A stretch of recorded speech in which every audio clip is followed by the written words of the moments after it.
मेरा नाम रवि है। ये कहानी मेरी मोहब्बत की, मेरी नादानियों की और उस सज़ा की है जो मैंने अपने ही हाथों से लिखी। शुरुआत में सब कुछ साधारण और खूबसूरत था, लेकिन फिर धीरे-धीरे कुछ चीज़ें बिखरने लगीं। पिताजी के देहांत के बाद ददिहाल वालों ने हमें घर से निकाल दिया। ऐसे मुश्किल वक्त में हम नानी के घर आकर रहने लगे। मामा दूसरे शहर में नौकरी करते थे और उनका परिवार भी वहीं रहता था। लेकिन नाना जी का जो पुश्तैनी मकान था, उसे छोड़कर नानी नहीं जाना चाहती थी, इसलिए मामा ने हमें भी नानी के पास ही रहने को दिया। जब मैं वहां पहुंचा तो वहां मेरी ही उम्र की एक लड़की थी। धीरे धीरे पता चला कि वो अनाथ है और मामा के स्वर्गवासी दोस्त की बेटी है, जिन्हें नानी बहुत अच्छे से जानती थी। नानी के कहने पर ही वो लड़की उनके साथ रह रही थी और उसकी देखभाल भी वहीं करती थी। धीरे धीरे वो बचपन से ही मेरे बहुत करीब हो गई। हम साथ में खेलते, हंसते, रोते, सब कुछ साथ सीखते। जहाँ बाकी लड़कों को खिलौने पसंद आते थे, मुझे नम्रता के साथ वक्त बिताना अच्छा लगता था। वह हमेशा चुप रहती, धीरे से बोलती और जब हंसती तो लगता जैसे कोई पुरानी खुशबू दिल में उतर गई हो। मैं शायद तब नहीं जानता था कि वो मेरी मोहब्बत है, लेकिन जब वो 2 दिन के लिए भी कहीं चली जाती तो दिल में अजीब सी बेचैनी होने लगती थी। वक्त गुजरता गया, हम बड़े हुए, मैं कॉलेज जाने लगा, वो अभी स्कूल में थी, लेकिन हमारी दोस्ती वैसी ही रही जैसी पहले थी। फर्क बस इतना था कि अब मेरे दिल में एक अनजानी सी बेकरारी रहने लगी थी। उसकी खामोशी, उसकी आंखों की उदासी मुझे चुभती थी। वो अक्सर शाम को नानी के घर के काम में हाथ बटाती थी, लेकिन जब भी मैं आता तुरंत मेरे सामने आकर बैठ जाती। एक दिन वो बोली, रवि, अगर मैं नहीं रही तो क्या आप मुझे याद करेंगे? मैं हंसने लगा। दिल में कुछ अजीब सा हुआ। बकवास मत करो। तुम नहीं रही मतलब? तुम तो मेरे बिना रह ही नहीं सकती हो। वो मुस्कुरा दी। कुछ कहने ही वाली थी कि नानी ने उसे अंदर बुला लिया। उस शाम मैंने माँ से कहा, माँ, मुझे नम्रता से शादी करनी है। माँ हैरान रह गई। कुछ देर चुप रही, फिर बोली, बेटा, वो तो एक अनाथ है। तुम्हें और भी अच्छे रिश्ते मिल सकते हैं। मैंने नजरें झुका ली, लेकिन जुबान मजबूत थी। मुझे रिश्ते नहीं, नम्रता चाहिए। कुछ दिनों की बहस के बाद माँ मान गई। नानी तो पहले से ही खुश थी और जब नम्रता लाल जोड़े में मेरे सामने आई तो लगा जैसे जिंदगी पूरी हो गई हो। हमारी शादी धूमधाम से हुई। सपना देखा और सपना सच हुआ कि रवि को नम्रता मिल गई। शादी के बाद की जिंदगी सपने जैसी थी। वो सुबह मेरे लिए चाय बनाती, मैं उसके लिए फूल लाता। रवि, तुम इतने अच्छे क्यों हो? मैं हंसता, क्योंकि मेरी पत्नी दुनिया की सबसे प्यारी औरत है। वो शर्मा कर नजरें झुका लेती। वो ज्यादा बोलती नहीं थी, लेकिन उसकी आंखों में सब कुछ होता था। कभी खुशी, कभी फिक्र, कभी प्रार्थना। एक दिन मैं ऑफिस से देर से आया। वो दरवाजे पर खड़ी मेरा इंतजार कर रही थी। आप थक गए होंगे, खाना लगा दूं? मैंने उसका हाथ थामा। पहले ये बताओ, तुम थकी हो? तुम खुश हो? वो हल्के से मुस्कुराई। मुझे लगता है मैं दुनिया की सबसे खुशकिस्मत औरत हूँ। मैं उसकी आंखों में देखता रहा। दिल में बोला, भगवान, ये पल कभी खत्म ना हो। वो अक्सर छोटी छोटी चीजों में खुश हो जाती थी। मैं सैलरी मिलते ही उसके लिए चूड़ियां लाता, कभी कोई चॉकलेट तो कभी किताब, और वो ऐसे खुश हो जाती जैसे कोई खजाना मिल गया हो। रवि, तुमने मुझे दुनिया का हर सपना दे दिया है। मैं कहता, अभी सपना बाकी है। मैं तुम्हारे लिए सब कुछ बनूंगा। हमारे दिन, हफ्ते, महीने गुजरने लगे। मैं कभी उसके काम में हाथ बटाता, कभी हम दोनों नानी के पास बैठकर हंसते। मैं ऑफिस के किस्से सुनाता, वो मुस्कुराती। जब भी थकान होती वो मेरा सिर दीवाने बैठ जाती। तुम्हें मुझसे शादी करके क्या मिला? प्यार, सच्चाई। एक शाम मैंने उससे कहा, आज ऑफिस की पार्टी है, चलो तैयार हो जाओ। वो पहली बार मेरे साथ बाहर निकल रही थी। जब वो नीली साड़ी में कमरे से निकली तो लगा जैसे वक्त थम गया हो। क्या देख रहे हो? अपनी किस्मत। वो शर्मा गई। कुछ लोग कहते हैं मोहब्बत वक्त के साथ फीकी पड़ जाती है, लेकिन मेरे लिए वो दिन जब नम्रता मेरे घर आई मेरा दिल ले गई। हर लम्हा उसकी खुशबू में ढल गया। हमारी शादी को 6 महीने हो चुके थे, लेकिन मेरी कहानी तो अभी शुरू हुई थी। जिंदगी अपनी रफ्तार से चल रही थी, लेकिन घर में एक खामोशी सी रहने लगी थी। नानी का व्यवहार पहले जैसा ही था, लेकिन माँ के चेहरे पर अक्सर सोच का बोझ दिखने लगा था। एक दिन जब मैं ऑफिस से आया, माँ आंगन में बैठी थी और नम्रता उनके सामने चाय रख रही थी। तुम दोनों की शादी को आधा साल हो गया है रवि, अब कोई खुशखबरी भी देनी चाहिए। मैंने हल्के अंदाज में कहा, माँ, अभी तो वक्त है, सब ठीक हो जाएगा। माँ ने चाय का कप रखते हुए कहा, अच्छा, तब होगा जब गोद भरेगी। औरत की इज्जत तभी बनती है जब वो माँ बनती है। मैंने नम्रता की तरफ देखा, वो नजरें झुकाकर अंदर चली गई। मुझे लगा जैसे उसके कदम कुछ ज्यादा भारी हो गए हों। मैं माँ से उलझना नहीं चाहता था, इसलिए चुपचाप कमरे में चला गया। उस रात हमने बात छेड़ी। क्या तुम्हें लगता है माँ ठीक कह रही है? नहीं, मैंने कहा, तुम मेरी पत्नी हो, मेरा प्यार। औलाद हो या ना हो, तुम हो, बस यही काफी है। नम्रता ने मेरी तरफ देखा, फिर चुप हो गई। अगले कुछ दिनों में माँ का दबाव बढ़ने लगा। कभी किसी डॉक्टर का जिक्र करती, कभी कहीं माथा टेकने की बात करती। फिर एक दिन एक ताबीज लेकर आई, ये नम्रता के गले में बांध देना। माँ, आप इन सब बातों पर विश्वास करती हैं? विश्वास करती हूँ या नहीं, पर मैं एक माँ हूँ और हर माँ चाहती है कि उसका वंश आगे बढ़े। मैंने वो ताबीज नम्रता को दे दिया। वो चुपचाप लेकर चली गई। ना उसने कुछ पूछा, ना कुछ कहा। एक शाम माँ ने नानी से भी बात छेड़ दी। मेरी बहू बड़ी प्यारी है, पर भगवान जाने कब तक इंतजार करना पड़ेगा।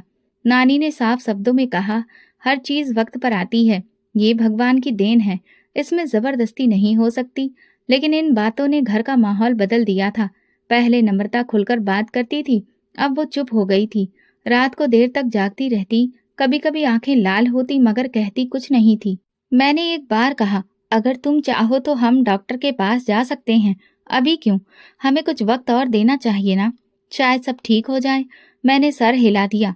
सच तो ये था कि मुझे भी जल्दी नहीं थी, लेकिन हर तरफ से बातें बढ़ती जा रही थी। फिर माँ की तबीयत बिगड़ने लगी।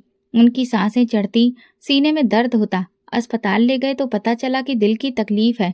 कुछ दिनों तक वो अस्पताल में रहीं। मैं और नम्रता बारी बारी से देखभाल करते।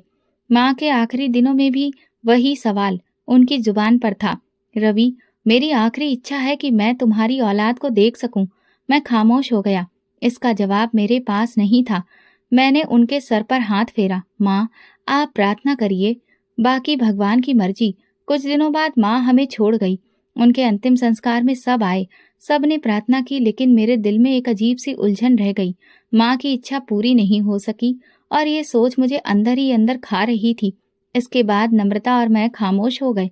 वो ज्यादा वक्त नानी के पास गुजारती और अक्सर किताबों में खोई रहती। मैं महसूस करता कि उसने खुद को किसी हॉल में बंद कर लिया है। एक दिन मैं घर आकर बोला, चलो बाहर चलते हैं कुछ दिनों के लिए, शहर से बाहर, कोई पहाड़ी इलाका। वो मुस्कुराई। आपको लगता है कि हम इस सब से भाग सकते हैं? नहीं, लेकिन शायद थोड़ा आराम मिल जाए। हम पहाड़ी इलाके पर चले गए। 2 दिन बर्फबारी देखी, कॉफी पी, बाजार घूमे, थोड़ा हंसे भी, लेकिन वो हंसी जल्दी ही फीकी पड़ गई। वापस आकर नम्रता ने कहा, आपने जो सब कुछ किया है उसके लिए थैंक यू, लेकिन दिल का बोझ अभी भी वैसा ही है। मैंने उसे गले लगा लिया। हमें एक दूसरे का सहारा है। बच्चे ना भी हों तो हम एक दूसरे के लिए काफी हैं। वक्त गुजरता गया। कुछ चेकअप भी करवाए, लेकिन रिपोर्ट्स नॉर्मल थी। डॉक्टरों ने कहा, ऐसा होता है, कुछ वक्त लगता है, परेशान ना हो। लेकिन वक्त ही तो वो चीज थी जो गुजर रही थी और हमारे हाथ कुछ नहीं आ रहा था। अब शादी को 2 साल होने वाले थे। आसपास के लोगों की नजरें भी बदलने लगी थी। कुछ रिश्तेदारों ने बातों में तंज शामिल कर लिया। बच्चे की खबर कब आएगी, या फिर जिंदगी वैसे ही गुजारनी है। मैं सुनता और नजरअंदाज करता, लेकिन नम्रता ये सब सुनकर अंदर ही अंदर टूट रही थी। अब वो खुद मुझसे सवाल करती, अगर बच्चा कभी नहीं हो सका तो? मैंने कहा, तो क्या, तुम हो ना, बाकी सब वक्त की बात है। ये कहकर मैं मुस्कुराता, लेकिन मेरी मुस्कुराहट में यकीन कम और तसल्ली ज्यादा होती थी। ये वो मुकाम था जहाँ मोहब्बत अपनी असली परीक्षा में दाखिल हो चुकी थी और मैं अभी भी यही समझता था कि हम ये सब झेल लेंगे। लेकिन जिंदगी ने जो सोच रखा था वो हमें पता नहीं था। वक्त गुजरता गया और हमारी जिंदगी अब बदलने लगी। मैं सुबह ऑफिस चला जाता, नम्रता घर में छोटे मोटे काम करती, कभी नानी के पास चली जाती, कभी किताबों में खो जाती। मगर औलाद ना होने का दुख कहीं न कहीं बाकी था। हमने जीने का तरीका बदल लिया था। एक दिन मैं ऑफिस से आया तो नम्रता किचन में सब्जी काट रही थी। मैंने देखा उसकी रंगत पहले से ज्यादा पीली हो गई थी। पूछा, तबीयत तो ठीक है? उसने नजर चुराकर कहा, बस लगता है मौसम में बदलाव है, उसी वजह से थोड़ा जुकाम हो गया है। मैंने कहा, ऐसी मामूली बीमारियां अक्सर हो जाती हैं। यही सोचकर मैंने वो बात वहीं छोड़ दी। लेकिन अगले दिन जब मैं उठा तो नम्रता ने नाश्ता नहीं बनाया था। वो कमरे में कंबल ओढ़े लेटी थी। क्या हुआ? रात से बुखार है और खांसी भी। मैंने उसका माथा छुआ, वाकई बहुत गर्म था। मैंने तुरंत क्लिनिक जाने की तैयारी की। डॉक्टर ने चेकअप किया, दवा दी और कहा बुखार मामूली लग रहा है, दवा से ठीक हो जाएगा, लेकिन अगर 2-3 दिन में ठीक ना हो तो फिर कुछ टेस्ट करवाइएगा। 2 दिन गुजर गए, बुखार और खांसी में कोई फर्क नहीं। तीसरी रात को वो बार बार उठकर पानी पीती। खांसी इतनी तेज आ रही थी कि सांस लेना भी मुश्किल हो रहा था। मैंने उसे अस्पताल ले जाने का फैसला किया। वहां कुछ ब्लड टेस्ट करवाए, फिर अगले दिन रिपोर्ट आ गई। डॉक्टर ने कमरे में बुलाया। रवि साहब, हमें कुछ कॉम्प्लिकेटेड चीजें नजर आई हैं। आपको सच्चाई सुनने के लिए तैयार होना चाहिए। मैं थोड़ा परेशान होकर बैठ गया। क्या बात है? डॉक्टर ने गहरी सांस ली। आपकी पत्नी को कैंसर है। मेरे हाथ से फाइल गिर गई, जैसे एक लम्हे में सब कुछ बदल गया हो। ये आप क्या कह रहे हैं? कोई गलती तो नहीं? डॉक्टर ने रिपोर्ट्स दिखाई, नंबर, ग्राफ। हम और टेस्ट करवाएंगे, लेकिन इस वक्त जो लक्षण हैं वो कैंसर की तरफ ही इशारा कर रहे हैं। आपको सावधानी और तुरंत इलाज करवाना चाहिए। मैं अस्पताल से बाहर निकला, सर्दी के बाद भी पसीने में भीगा हुआ। गाड़ी की सीट पर बैठकर मैंने हाथों से चेहरा ढक लिया। दिमाग ठंडा हो चुका था। ये वो खबर थी जो इंसान को अंदर से तोड़ देती है। घर पहुंचा तो नम्रता सोफे पर लेटी थी। मुझे देखकर बोली, क्या हुआ? रिपोर्ट्स आ गई? मैंने नजर चुराई। बस वायरल है, कुछ कमजोरी है, दवा दे दी है डॉक्टर ने। वो मुस्कुराई। अच्छा, मुझे भी लग रहा था कि कोई बड़ी बात नहीं है, बस थकान हो गई है शायद। मैंने जबरदस्ती मुस्कुराकर कहा, आराम करो, सब ठीक हो जाएगा। उसी रात मैंने खुद से वादा किया कि मैं नम्रता को सच नहीं बताऊंगा। वो बहुत कमजोर हो चुकी थी। उसकी हालत पहले ही बिगड़ रही थी। अगर उसे पता चल गया कि वो कैंसर की शिकार है तो वो मानसिक तौर पर टूट जाएगी। मैंने अगले दिन बड़े अस्पताल से अपॉइंटमेंट ली और पूरा चेकअप करवाया। कुछ टेस्ट और होने के बाद ये पक्का हो गया कि हाँ, उसे कैंसर है। डॉक्टर ने एक महंगा इलाज बताया, कीमोथेरेपी, बाकायदा दवाएं और समय समय पर अस्पताल में भर्ती होना। अब मेरी जिंदगी 2 हिस्सों में बट गई थी। एक वो वक्त जो मैं ऑफिस में गुजारता, दूसरा वो जो अस्पतालों, दवाओं और रिपोर्ट्स के बीच में। नम्रता से हर बार यही कहता, बस थोड़ा सा इन्फेक्शन है, डॉक्टर ने आराम करने को कहा है। वो मान जाती, कभी शक नहीं करती। वो अब भी मेरे लिए दरवाजे तक आती। तुम थक जाते हो, लेकिन मुझे कभी नहीं झिड़कती। मैं कुछ नहीं कह पाता, बस उसके सर पर हाथ फेरता। मैं सिर्फ तुम्हें देखना चाहता हूँ, बाकी सब बेकार है। घर के खर्च अलग और इलाज के पैसे अलग। मैंने अपनी सारी सेविंग्स निकाल ली, दोस्तों से उधार लिया, कुछ जेवर गिरवी रखे और नम्रता को किसी भी बात की खबर नहीं होने दी। लेकिन कुछ बातें छुपी नहीं रह सकती थी। एक दिन वो बोली, रवि सच बताओ, मुझे कोई गंभीर बीमारी तो नहीं? मैंने अपने शरीर में कुछ फर्क महसूस किया है। थकान, बुखार, दर्द, सब कुछ बदल गया है। मैंने तुरंत बात पलट दी, तुम ज्यादा सोचती हो। हर बीमारी बड़ी नहीं होती। हम सबका वक्त कभी न कभी खराब होता है। तुम्हें बस आराम की जरूरत है। वो चुप हो गई, लेकिन मैं जानता था अब वो कुछ भी समझने लगी थी। मैंने फैसला कर लिया था, जब तक हो सके उसे सुरक्षित रखूं, लेकिन अंदर ही अंदर मैं बिखरता जा रहा था। नम्रता का इलाज शुरू हो चुका था।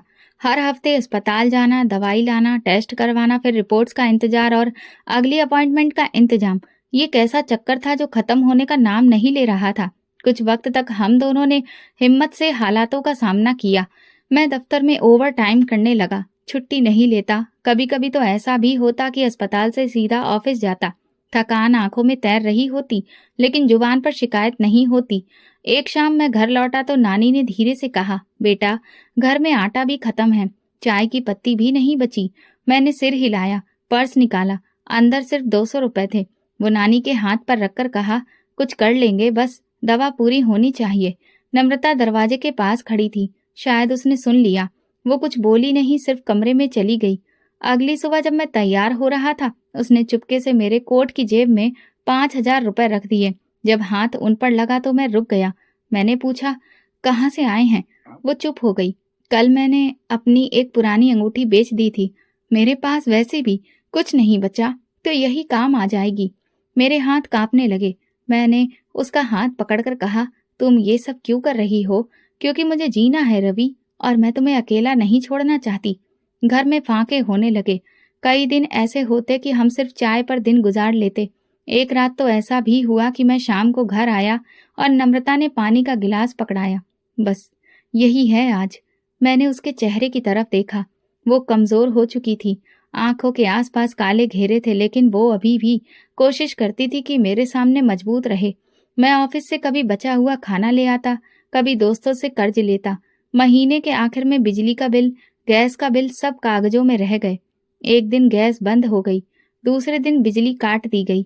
नानी ने मुझसे कहा, बेटा मैं अपने भाई से कुछ पैसे मांग लेती हूँ, वो शायद कुछ मदद कर दे। मैंने रोक कर कहा, नहीं नानी, हम किसी के आगे हाथ नहीं फैलाएंगे। भगवान खुद रास्ता निकालेगा। नम्रता अक्सर रात को जाग जाती, चुपचाप रोती। मैं जानता था, लेकिन वो जाहिर नहीं करती। एक दिन मैंने देखा कि वो पुराने कपड़े प्रेस कर रही है। क्या कर रही हो? सोचा कुछ पुराने कपड़े बेच दूं, शायद कुछ पैसे बन जाएं। मैंने आगे बढ़कर प्रेस बंद कर दी। तुम्हें सिर्फ एक काम करना है, आराम करना, बाकी सब मैं संभाल लूंगा। मेरी मोहब्बत कठिन परीक्षा से गुजर रही थी। ना सिर्फ बीमारी, बल्कि भूख, थकान, बेबसी, सब कुछ हमारी दीवारों के बीच बस गया था। फिर भी हम साथ में थे। कभी कभी मैं नम्रता के बाल ठीक करता, वो हंसती, अभी भी खूबसूरत लगती हूँ। मैं मुस्कुराता, तुम तो हर दिन पहले से ज्यादा खूबसूरत हो। हम दोनों के बीच शब्द कम हो चुके थे, लेकिन खामोशी में जो समझ बूझ थी वो पहले से ज्यादा गहरी हो गई थी। ऑफिस में मेरे काम पर भी असर पड़ने लगा था। लगातार छुट्टियां, वक्त पर काम ना करना। बॉस ने एक दिन बुलाकर कहा, रवि हम तुम्हारी हालत समझते हैं, लेकिन कंपनी को भी तो चलना है। हमें तुमसे बेहतर काम करने की उम्मीद है। मैंने सिर झुका लिया। सर मैं कोशिश कर रहा हूँ, हालत थोड़ी मुश्किल है। उन्होंने मोहलत दी, लेकिन मैं जानता था ये कुछ समय के लिए है। कभी कभी दिल में सवाल उठता, क्या हम सब इससे निकल पाएंगे? लेकिन फिर मैं नम्रता को देखता, जो हर दिन मेरे लिए खड़ी रहती थी, और खुद से कहता, जब तक ये साथ है मैं हार नहीं मानूंगा। मोहब्बत, बीमारी, कर्ज, तन्हाई, फांके, सबका बोझ हमारे कंधों पर था, लेकिन अभी भी उम्मीद बाकी थी, और वो उम्मीद सिर्फ नम्रता की आंखों में नजर आती थी। जिंदगी एक दायरे में घूम रही थी, वही अब जिंदगी का हिस्सा थी। ऑफिस, अस्पताल, दवा, बिल, कर्ज और घर की खामोश दीवारें। इसी दौरान मेरे ऑफिस में एक नई लड़की आई। उसका नाम सोनिया था। वो अभी न्यू अपॉइंटमेंट थी, लेकिन पूरा ऑफिस जैसे उसकी मौजूदगी से जगमगा उठा था। वो बात करने में बहुत माहिर, खुशमिजाज, और उसकी खूबसूरती सबसे अलग थी। पहली बार जब मैंने उसे कॉन्फ्रेंस रूम में देखा, वो नीली शर्ट में सामने बैठी थी। मेरे एक सवाल पर मुस्कुराकर बोली, सर आपका सवाल बहुत इंटरेस्टिंग है, लेकिन शायद जवाब आपको बोर कर देगा। मैंने पहली बार कई दिनों के बाद खुद को हंसते हुए देखा। वो अंदाज, वो बात करने का तरीका, वो आंखों की चमक, जैसे पहले सब खो गया था।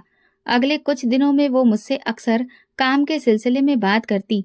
कभी फाइल देने आती, कभी चाय के बारे में पूछकर पास बैठ जाती। एक दिन कैंटीन में उसने पूछा, सर आप हमेशा इतने खामोश क्यों रहते हैं? मैंने कहा, खामोशी वक्त के साथ आदत बन जाती है। ये शायद दिल की कहानी सुनने वाला कोई ना हो। उसने ये बात कही तो मैं चौंक गया, लेकिन खामोश रहा। वो मुस्कुरा दी। उस दिन के बाद जैसे कुछ बदलने लगा। मैं सोनिया की मुस्कुराहट का इंतजार करने लगा। वो जब सामने आती दिल को झलक महसूस होती।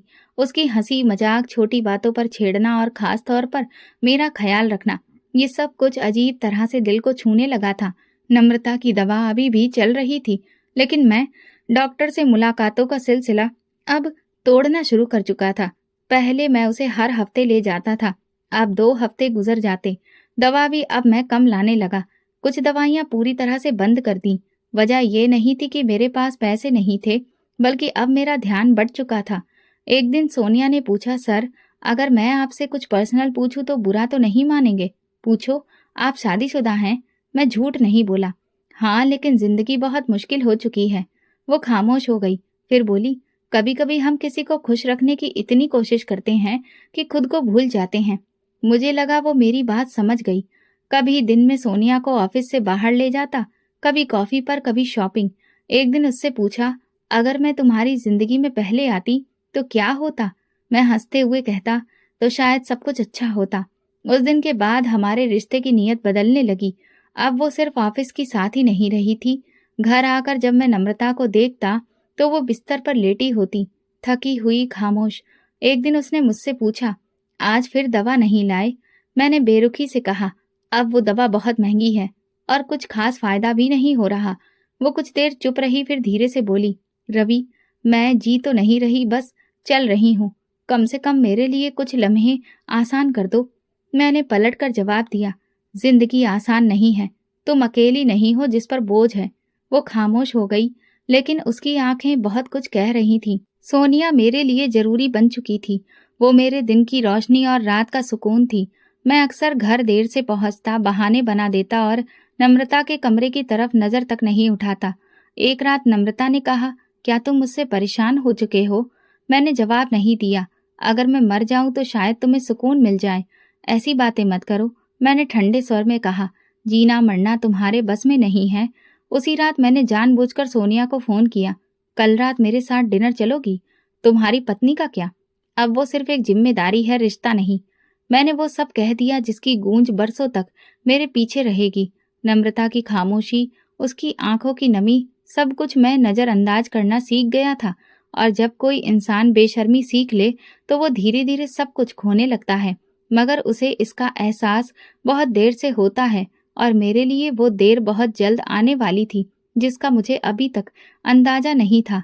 एक दिन शाम को जब मैं देर से घर पहुंचा, नम्रता दरवाजे के पास बैठी थी। चेहरा पीला, शरीर पर सिर्फ हड्डियां और खांसी चल रही थी। हाथ में खाली दवा की शीशी थी। रवि, दवा खत्म हो गई है, आज बहुत बुखार है। उसकी आवाज कांप रही थी। मैंने कोट उतारते हुए कहा, रोज रोज दवा नहीं खरीदी जाती। तुम्हें तो लगता है कि तुम्हारा कोई इलाज ही नहीं। वो चुप हो गई, नजर झुका ली, फिर बोली, मैं कोशिश करती हूँ कि कुछ भी ना मांगूं, लेकिन शरीर साथ नहीं दे रहा। तो क्या मैं तुम्हें हर दिन दवा ना दूं? क्या मैं तुम्हारे लिए कुछ भी नहीं? मैं झल्ला उठा। शायद गुस्सा खुद पर था, मगर निकला उस पर। वो चुपचाप बिस्तर पर चली गई। रात को मैं खाने बैठा तो उसने कुछ नहीं खाया। आज कुछ नहीं खाऊंगी, भूख नहीं है, ये दिखावा है। शायद तुम्हें लगता है तुम भूखी रहोगी तो मुझे एहसास होगा। वो चुप रही, फिर बड़ी मुश्किल से बोली, नहीं, सिर्फ भूख नहीं है। अगली सुबह जब मैं ऑफिस के लिए तैयार हुआ, सोनिया का मैसेज आया, कॉफी के लिए प्लान करें, आज छुट्टी ले लो। मैंने तुरंत जवाब दिया, ठीक है, लोकेशन भेज दो। नम्रता को कह दिया, ऑफिस में मीटिंग है, देर हो सकती है। उसने बस सिर हिला दिया। शाम को जब वापस आया तो देखा नम्रता की हालत और बिगड़ चुकी थी। बुखार में तप रही थी और सांस लेने में हांफ रही थी। नानी ने पानी का गिलास दिया, लेकिन वो पी नहीं पा रही थी। डॉक्टर के पास चलें? मैंने ठंडे लहजे में पूछा। नहीं, कल चलेंगे, आज बर्दाश्त कर लूंगी। मैं चुप रहा, दूसरे कमरे में चला गया। सोनिया से रिश्ता इतना बढ़ चुका था कि अब वो मेरे घर भी आने लगी थी। एक बार तो वो देर रात तक वहीं रही और मैंने उसके लिए खाना मंगवाया। नम्रता दूसरे कमरे में बेहोशी में पड़ी थी, लेकिन मैंने उसका दरवाजा तक नहीं खटखटाया। नानी मामा के घर पर गई हुई थी। तुम्हारी पत्नी अंदर है ना? सोनिया ने पूछा। हाँ है, रिश्ता अब कागज पर है, दिल में नहीं। मुझे डर लगता है कभी कभी, सोनिया ने हंसते हुए कहा, इस बात से कि कहानी वो सब कुछ जान न ले। मैंने बेफिक्री से कहा, अगर उसे कुछ समझ आता तो अब तक चली जाती। उन दिनों में मैं बिल्कुल बदल चुका था। ऑफिस में सोनिया, घर में खामोशी और नम्रता जो बिस्तर से लग चुकी थी। एक दिन मैंने ऑफिस से छुट्टी ली, लेकिन घर जाने की बजाय सोनिया के साथ आउटिंग पर चला गया। वापसी पर जब कमरे में गया तो नम्रता का शरीर बेजान लग रहा था। चेहरा सफेद और सांस लेते समय आवाज आ रही थी। मैंने पानी पिलाया तो वो बोली, मुझे डॉक्टर के पास ले चलो, आज शायद कुछ ज्यादा बुरा है। मैंने फोन देखा, बैटरी खत्म हो चुकी थी। अभी नहीं जा सकता, फोन चार्ज होने दो, बस थोड़ी देर के लिए ले चलिए, मैं वापस आ जाऊंगी। नम्रता, तुम समझती क्यों नहीं? इलाज महंगा है और फायदा कुछ नहीं हो रहा। तुम्हें खुद ही अब समझ लेना चाहिए। वो पत्थर हो गई, आंखों से आंसू बह निकले। तो अब दवा भी नहीं मिलेगी? नहीं, अब नहीं, मैं थक चुका हूँ। उसने सिरहाने से कंबल खींचा और चेहरा छुपा लिया। मैं बाहर बालकनी में जाकर बैठ गया, जैसे कुछ बोझ हल्का हुआ हो। अगली दोपहर नानी ने बताया कि रात भर नम्रता को नींद नहीं आई, वो सिर्फ तुम्हें देखती रही। तो क्या मैं हर वक्त उसके सामने बैठा रहूं? मेरे पास और काम भी हैं। नानी चुप रही, फिर बोली, तुमने मोहब्बत की थी या एहसान? मेरे पास कोई जवाब नहीं था। अब वो बिस्तर से भी नहीं उठ पाती थी, पानी भी बड़ी मुश्किल से पीती थी। एक दिन मैंने कहा, ये क्या हालत बना ली है, जैसे दुनिया की सबसे बेचारी औरत हो। मैंने कुछ नहीं मांगा, सिर्फ जीना चाहा था तुम्हारे साथ। मैं चुप रहना ही बेहतर समझा, पर दिल में एक ख्याल उठने लगा, काश ये सब खत्म हो जाए। और शायद मेरे इस ख्याल को वक्त ने सुन लिया, क्योंकि आगे जो हुआ वो मेरी सोच से भी आगे था। उस सुबह मैंने उसे नाश्ते के लिए भी कुछ नहीं दिया। सोनिया ने रात को ही कहा था कि आज वो मुझे एक खास जगह ले जाएगी, शहर से थोड़ा बाहर। मैं तैयार होकर निकला तो नानी दरवाजे पर खड़ी थी। बेटा, नम्रता की तबीयत बहुत खराब है, रात भर वो सो नहीं सकी। मैंने जल्दी से जवाब दिया, मैं वापसी पर देख लूंगा, एक जरूरी मीटिंग है। नानी कुछ कहना चाहती थी मगर मैं जा चुका था। गाड़ी में बैठते ही सोनिया ने खुश होकर कहा, आज तुम सिर्फ मेरे हो, कोई फोन, कोई टेंशन नहीं, बिल्कुल भी। आज सिर्फ तुम और मैं। हमने शहर से बाहर एक खूबसूरत जगह पर वक्त बिताया, रेस्टोरेंट में खाना खाया, तस्वीरें खींची। सोनिया ने इंस्टाग्राम पर कुछ अपलोड किया। मैं सब कुछ भूल चुका था, यहाँ तक कि उस घर को भी, जहाँ एक कमजोर सांस लेती औरत बिस्तर से लगी हुई थी। शाम को वापस आते हुए सोनिया ने मेरा हाथ पकड़कर कहा, तुम्हारे साथ वक्त गुजारकर ऐसा लगता है जैसे सब कुछ ठीक हो सकता है। मैंने मुस्कुराकर बोला, बस मैं यही चाहता हूँ, एक नई जिंदगी तुम्हारे साथ। हम शहर वापस पहुंचे तो फोन की बैटरी चार्ज करते ही नानी की 6 मिस्ड कॉल और एक संदेश था, रवि जल्दी आओ, नम्रता की हालत बहुत खराब है। मैं गाड़ी दूसरी तरफ मोड़ी, लेकिन जल्दी ही, कोई खास कोशिश नहीं की थी। मन में एक सवाल बार बार आ रहा था कि आज वो खत्म हो गई होगी। घर पहुंचा तो दरवाजा खुला था। अंदर दाखिल हुआ तो नानी सोफे पर बैठी थी, चेहरे पर गहरी खामोशी। क्या हुआ, तुमने देर कर दी रवि। नम्रता अब नहीं रही।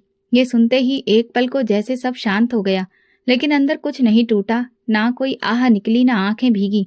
मैं बस बैठ गया, ग्लास में पानी डाला और एक बोझ लेकर बोला, शायद यही सही था। नानी ने हैरत से मुझे देखा, तुम्हें दुख नहीं हुआ? क्या दुख, वो तो पहले ही खत्म हो चुकी थी, सिर्फ सांसें बाकी थीं। नानी कुछ नहीं बोली, बस चुप हो गई। थोड़ी देर बाद मामा आ गए। नम्रता की अर्थी सफेद चादर में लिपटी कमरे में रखी थी। मामा ने पूछा, अंतिम संस्कार का क्या इंतजाम है? मैंने कंधे उचका दिए, या आप देख लीजिए। उन्होंने अचानक मेरी तरफ पलट कर देखा, क्या मतलब? तुम पत्नी की लाश घर पर छोड़कर आराम से बाहर घूमना चाहते हो?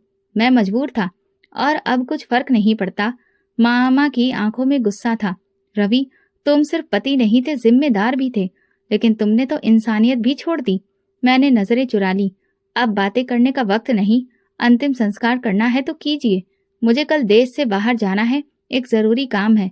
मामा हैरत से मुझे देखते रहे। नानी ने सिर झुका लिया। ठीक है, हम ले जा रहे हैं। उन्होंने नम्रता की डेड बॉडी को उठाया और नानी के साथ ले जाने लगे।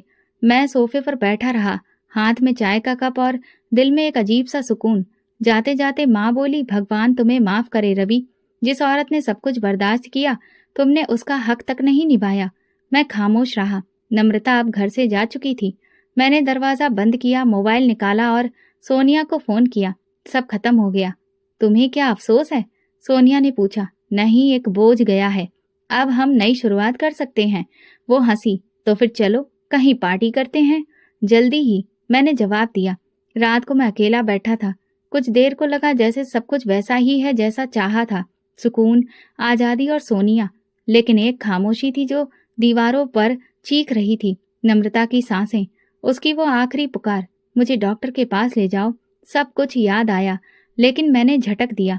नम्रता की मौत के 1 महीने बाद मैंने सोनिया से शादी कर ली, साधारण तरीके से, लेकिन सोनिया ने धूमधाम से शादी करने पर जोर दिया था। मैं पहले ही थक चुका था, इसका विरोध करने की हिम्मत नहीं थी।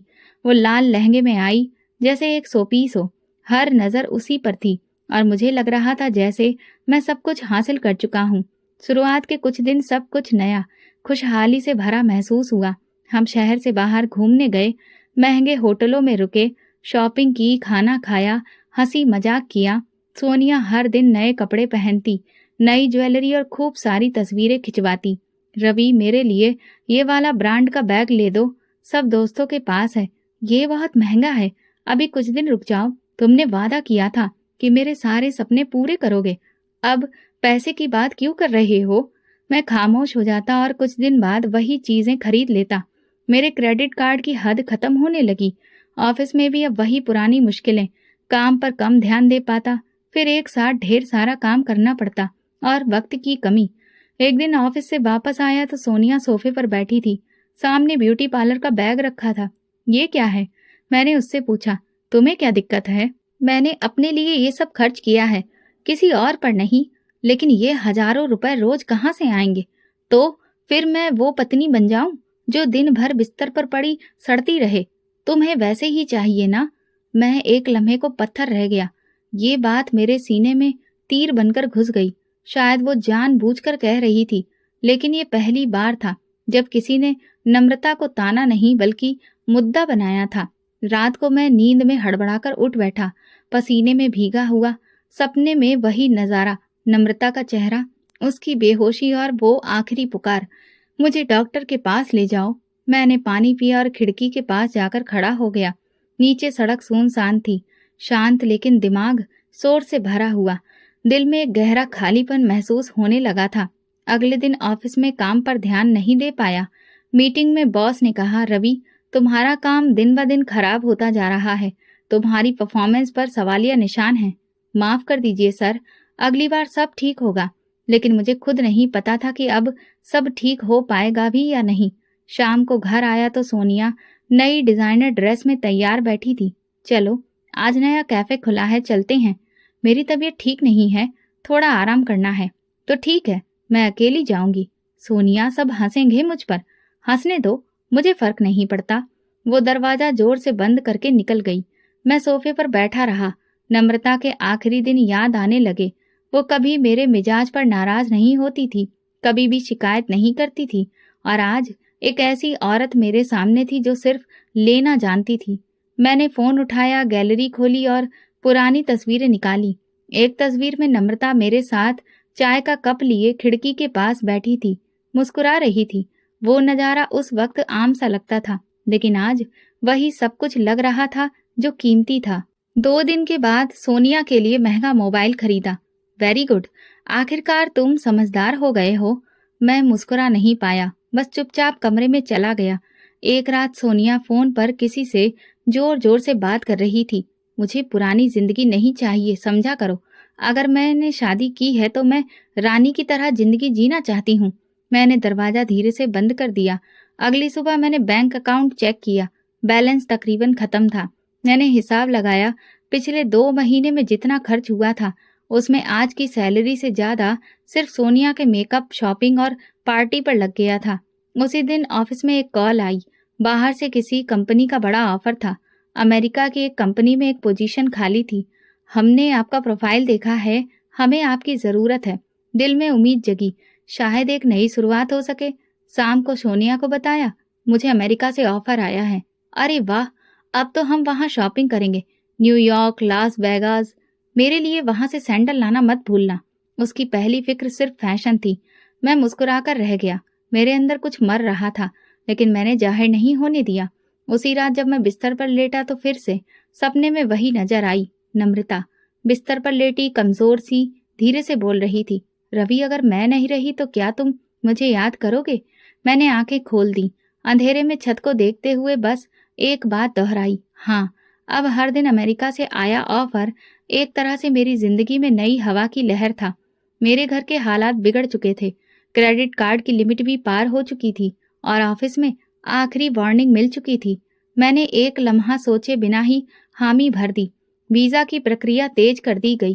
3 हफ्तों में सब कुछ पूरा हो गया। सोनिया को वीजा मिलते ही उसकी खुशी का कोई ठिकाना नहीं रहा। वो दिन रात नई जगह, ब्रांड और वहां के फैशन की बातें करती रहती थी। बस सोच रही हूँ अमेरिका में पहली शॉपिंग कहाँ से शुरू करूँ। काम शुरू होने दो, शॉपिंग पूरे साल होती रहेगी। नहीं, तुम समझ नहीं रहे। वहां जाकर मेरा एक नया अंदाज होगा। मैं सबको दिखाऊंगी कि मैं कितनी स्टाइलिस्ट हूँ। मैं बस सर हिलाता रह गया। अब बहस करना भी बेकार लगता था। अंदर से अनजाना सा डर था, लेकिन जाहिर करने का कोई फायदा नहीं था। हमने दिल्ली से फ्लाइट ली और कुछ घंटे बाद न्यूयॉर्क में लैंड किया। पहली बार दूसरे देश का एक्सपीरियंस था, लेकिन थकान से ज्यादा दिमाग में ऑफिस के पहले दिन की फिक्र थी। ये एक नई शुरुआत थी। शॉपिंग, होटल, इमिग्रेशन, सबके बीच सोनिया खुशी से फूली नहीं समा रही थी। यही तो जिंदगी है रवि, यही वो मुकाम है जहां मुझे पहुंचना था। अब यहाँ काम भी करना है। हाँ, तुम काम करो, मैं जाऊंगी। अगले दिन कंपनी के ऑफिस पहुंचा। खूबसूरत चीजों से सजी हुई बिल्डिंग का नजारा ही कुछ और था। रिसेप्शन पर एक नौजवान लड़के ने मेरा स्वागत किया। सर, आपकी मुलाकात हमारे सीईओ से तय है। वो ऊपर वेटिंग रूम में आपका इंतजार कर रही हैं। अभी? जी सर। फौरन मैं लिफ्ट पर चढ़ा। दिल में अजीब सा एहसास था। लिफ्ट के शीशे में खुद को देखा, टाई सीधी की, जैकेट को ठीक किया। दरवाजा खुला और मैं वेटिंग रूम में दाखिल हुआ। एक लम्हे के लिए कदम रुक गए। सामने जो औरत खड़ी थी वो पलटकर मेरी तरफ देख रही थी और मैं सांस लेना भूल गया। वो बिल्कुल नम्रता जैसी थी। लंबे बाल, वही आंखें, वही चेहरा, वही धीरे से मुस्कुराने का अंदाज। मैं तो पत्थर हो गया। दिमाग में फौरन झटका दिया, ये कैसे हो सकता है। वो मेरी तरफ आई, हाथ बढ़ाया। Welcome to America mister Ravi. मैंने हिचकिचाते हुए हाथ मिलाया। आपका चेहरा मैंने कहीं देखा है। हाँ, मुमकिन है। कई लोग कहते हैं मेरा चेहरा जाना पहचाना लगता है। मैं लगातार उसे देख रहा था। नजरें हटने का नाम नहीं ले रही थी। आपका नाम? आपको तो ईमेल में बताया गया था, नम्रता अरोड़ा। मेरे पैरों के नीचे से जमीन निकल गई। ये नाम, ये चेहरा, क्या आप? मैं बोलते बोलते रुक गया। वो एक पल खामोश रही, फिर बोली, बट मिस्टर रवि, हम यहाँ काम के लिए आए हैं। मैं बैठ गया, लेकिन मेरा दिल धड़क रहा था। वो सामने फाइल खोलकर कुछ समझा रही थी, लेकिन मेरा ध्यान बस उसकी आवाज, उसके वजूद पर था। ये मुमकिन नहीं था। नम्रता मर चुकी थी। मैंने खुद उसकी डेड बॉडी देखी थी। नानी, मामा, सब ने उसका अंतिम संस्कार किया था। फिर ये कौन है? मीटिंग खत्म हुई तो उसने कहा, मुझे उम्मीद है आप हमारे माहौल में जल्दी ढल जाएंगे। मैंने बड़ी मुश्किल से खुद पर काबू पाया। आपसे एक बात कहनी है। जी? क्या हम कहीं बैठकर बात कर सकते हैं, अकेले में?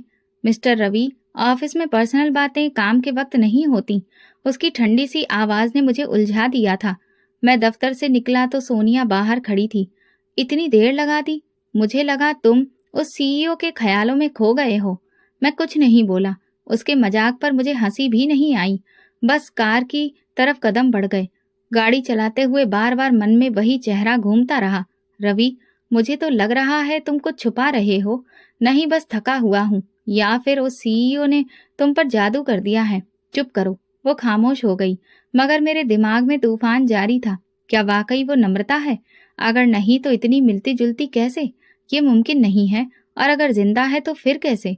मेरे दिल ने एक बात कही, ये इत्तेफाक नहीं है, कुछ है जो छुपा हुआ है, और अब मैं उसकी तह तक पहुंचे बिना चैन से नहीं बैठ सकता। ये खुशनसीबी नहीं थी, ये कोई इशारा था, या शायद कुछ ऐसा जो मेरे गुनाहों का हिसाब लेने आया था। अगले दिन मैं समय से ऑफिस पहुंचा। चेहरे पर बहुत गंभीरता थी, दिल में सवाल। मैंने सारी रात आंख नहीं झपकाई थी। बार बार एक ही सवाल दिल को चीरता रहा। अगर वो नम्रता है तो फिर कैसे जिंदा है, और अगर नहीं तो सब कुछ मिलता जुलता कैसे है? मैं रिसेप्शन पर पहुंचा तो लड़की ने कहा, सर, आपको कैबिन में बुलाया गया है। मैं दिल थामकर अंदर दाखिल हुआ। वो मेज के पीछे खड़ी थी, सलीके से तैयार, वही आत्मविश्वास, खामोशी और खुद पर भरोसा। इस बार उसने नजर उठाकर मेरी तरफ देखा और पहचानने के हाव भाव चेहरे पर आने नहीं दिए। उसने कहा, गुड मॉर्निंग मिस्टर रवि, बैठिए। मैं खामोशी से बैठ गया।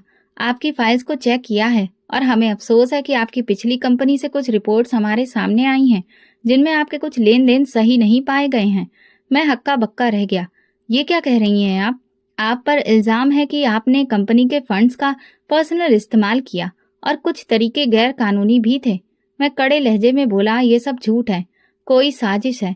हो सकता है, वो बोली, लेकिन हमारी पॉलिसी के मुताबिक हम ऐसे किसी भी एम्प्लॉय को ज्वाइनिंग नहीं दे सकते।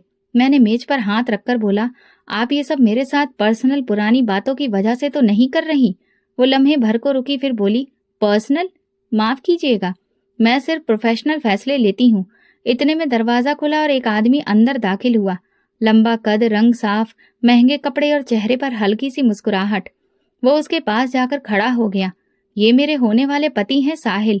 मेरे मुंह से आवाज नहीं निकली। मैंने उस आदमी को देखा। उसके चेहरे पर वो सुकून था जो सिर्फ एक अच्छी जिंदगी गुजारने वाले इंसान के चेहरे पर होता है। आपके होने वाले पति? मेरी आवाज कांप गई। जी हाँ, वो बोली। और बहुत अच्छे दोस्त भी। ये मेरे लिए उस वक्त सहारा बने जब मेरे पास कुछ भी नहीं था। मेरी सांसें उखड़ने लगीं। मैं कुर्सी से उठकर एक बार फिर उसकी आंखों में देखने की कोशिश की। क्या आप नम्रता हैं? उसने एक लम्हे को आंखें बंद की, फिर एक ठंडी सांस ली और बोली, मुझे नहीं मालूम तुम किसकी बात कर रहे हो, लेकिन यहाँ तुम्हारी कोई जगह नहीं है रवि। मैंने कांपते हुए बाहर निकला, जैसे जमीन पर वजन ही नहीं रहा। सीढ़ियां उतरते हुए दिल की धड़कन बेकाबू हो चुकी थी। लॉबी से निकलकर सड़क किनारे आ खड़ा हुआ। आसपास शोर था, गाड़ियां थीं, लोग थे, लेकिन मेरे कानों में सिर्फ उसकी आवाज गूंज रही थी। मेरे पति हैं साहिल। मैंने फोन निकाला और इंडिया मामा का नंबर डायल किया। हेलो मामा, मैं रवि। सब ठीक तो है? इतनी रात को? बस एक बात पूछनी है, एक सच जानना है। पूछो। नम्रता, क्या वो वाकई में मर गई थी? फोन के दूसरी तरफ खामोशी छा गई। ये कैसा सवाल है? मामा झूठ मत बोलिए। मैं जानना चाहता हूँ, क्या वो जिंदा है? क्या उसे किसी ने बचा लिया था? मामा की आवाज भारी हो गई। तुम्हें अब क्यों याद आ रहा है ये सब? क्योंकि मैं उससे जैसी एक औरत से मिला हूँ। उसका नाम, शक्ल, आवाज, सब कुछ वही है। मामा ने गहरी सांस ली, फिर धीरे से बोले, रवि, मैं अब ये बोझ नहीं उठा सकता। हाँ, वो जिंदा थी। मेरे हाथ से फोन छूट गया। बेटा, उस दिन जब हम उसे नानी के साथ ले गए थे, वो मरी नहीं थी, बस सांसें बहुत कमजोर थी। डॉक्टर ने फिर कहा था कि शायद बच जाए, और उस वक्त उसके चाचा, जो बरसों पहले उसकी जान बचाने के लिए मेरे पास उसे छोड़ गए थे, फौरन वहां आ गए। जब उन्हें हालात के बारे में पता चला तो वो उसे शहर से बाहर इलाज के लिए ले गए, और वो बच गई। तो मुझे क्यों नहीं बताया? हमें लगा तुम्हें फर्क नहीं पड़ेगा। तुमने तो उसकी लाश पर भी अफसोस नहीं किया था। तुमने तो खुद उसे मार ही दिया था, बस वक्त से पहले। मैंने दोनों हाथों से सिर थाम लिया। सामने सड़क पर गाड़ियां चल रही थी, लेकिन मुझे कुछ नजर नहीं आ रहा था। मामा, वो अब बहुत बड़ी कंपनी की मालकिन है और शादी करने वाली है। वो खुश है। तो तुम्हें क्या चाहिए? तुम्हें तो यही चाहिए था ना कि वो तुम्हारी जिंदगी से चली जाए। मैंने गलती की थी। गलती नहीं रवि, तुमने जुर्म किया था और कुदरत ने इंसाफ कर दिया। मामा ने कहा, एक और बात, तुम जानते हो तुम्हारी पत्नी को जहर दिया गया था। क्या? मैं लड़खड़ा गया। और वो जहर देने वाली कोई और नहीं, तुम्हारी पत्नी सोनिया थी। तो फिर आप लोगों ने मुझे क्यों नहीं बताया? अगर हम बताते तो तुम क्या करते? तुम तो वो पति थे जिसने उसकी दवा ही बंद कर दी थी। तुमने तो पहले ही फैसला कर लिया था कि वो मर चुकी है। मैं चुप हो गया।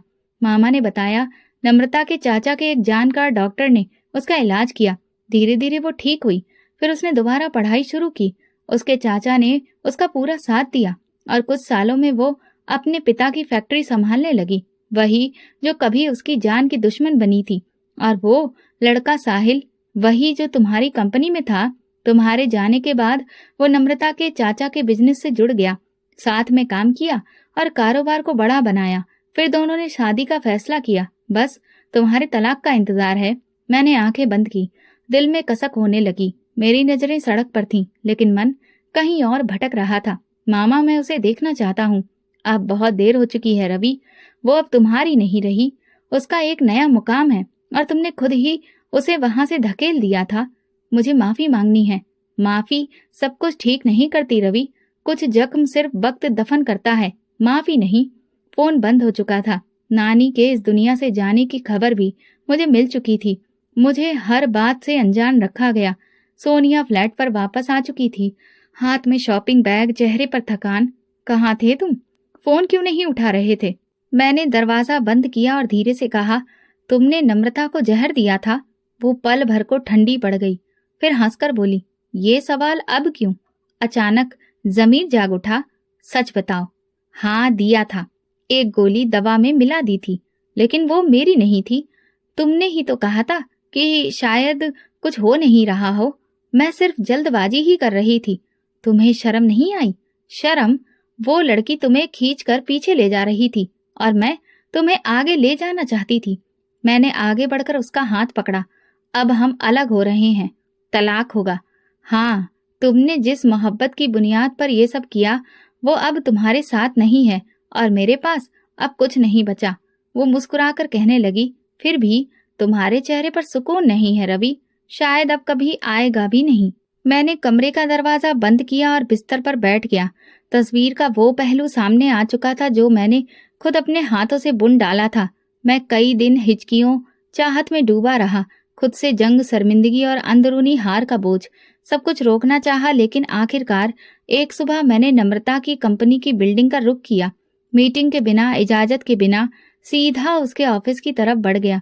रिसेप्शन पर लड़की ने मुझे रोकने की कोशिश की। सर, आपके पास अपॉइंटमेंट नहीं है?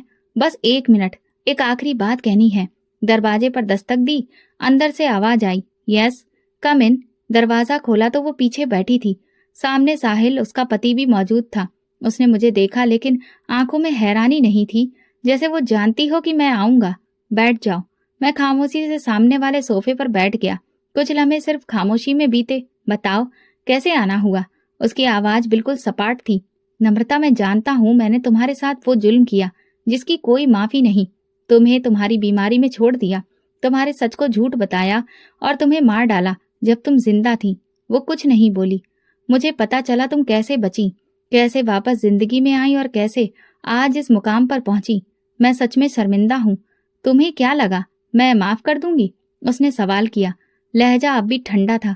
नहीं, बस दिल चाहा कि तुम जान लो मैं वो नहीं रहा। तुम अब कुछ नहीं रहे रवि। तुमने अपनी जिंदगी से खुद सब कुछ निकाल दिया। तो मैं याद हूं? याद है, जब मैं दवा मांगती थी तो तुम कहते थे कोई फायदा नहीं। जब मैं रो रही होती थी तो तुम कहते थे मरने ही वाली हो। मैंने सिर झुका लिया। तुम्हें पता है मैं क्यों बची? क्योंकि मैंने हार नहीं मानी, क्योंकि मेरे चाचा, तुम्हारी नानी और साहिल जैसे लोगों ने मेरा साथ दिया, जिन्होंने मुझे इंसान समझा, बोझ नहीं। उसकी आवाज ऊंची हो गई। मैं उसी दिन मर गई थी जब तुम अपनी गर्लफ्रेंड के साथ हंसते हुए मेरे सामने आए थे।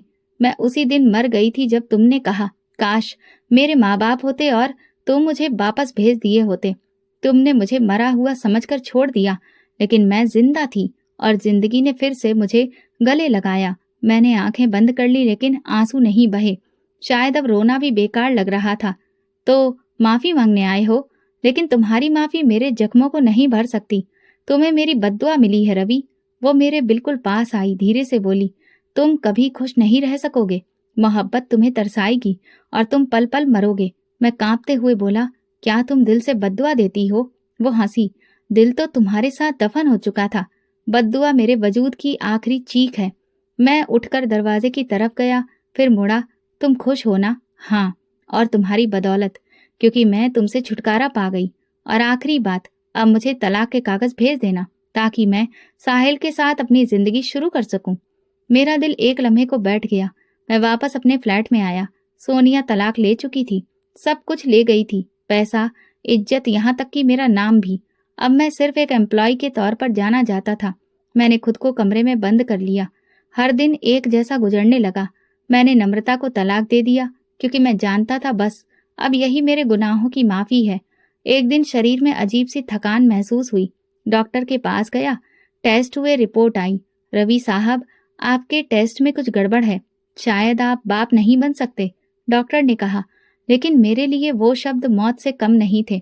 अब मैं समझ चुका था कि नम्रता के साथ औलाद इसलिए नहीं हो रही थी क्योंकि वो बीमार थी, बल्कि दिक्कत तो मुझ में थी और मैंने सारा दोष उस पर डालकर उसे ही खत्म करने की कोशिश की। मेरे दिन अब आलस भरे हो चुके थे। कभी किसी दरवाजे पर बैठता, कभी पार्क में, कभी किसी मंदिर के पास। लोगों के पीछे नजर लगाने वाला शख्स अब खुद नजरअंदाज हो चुका था।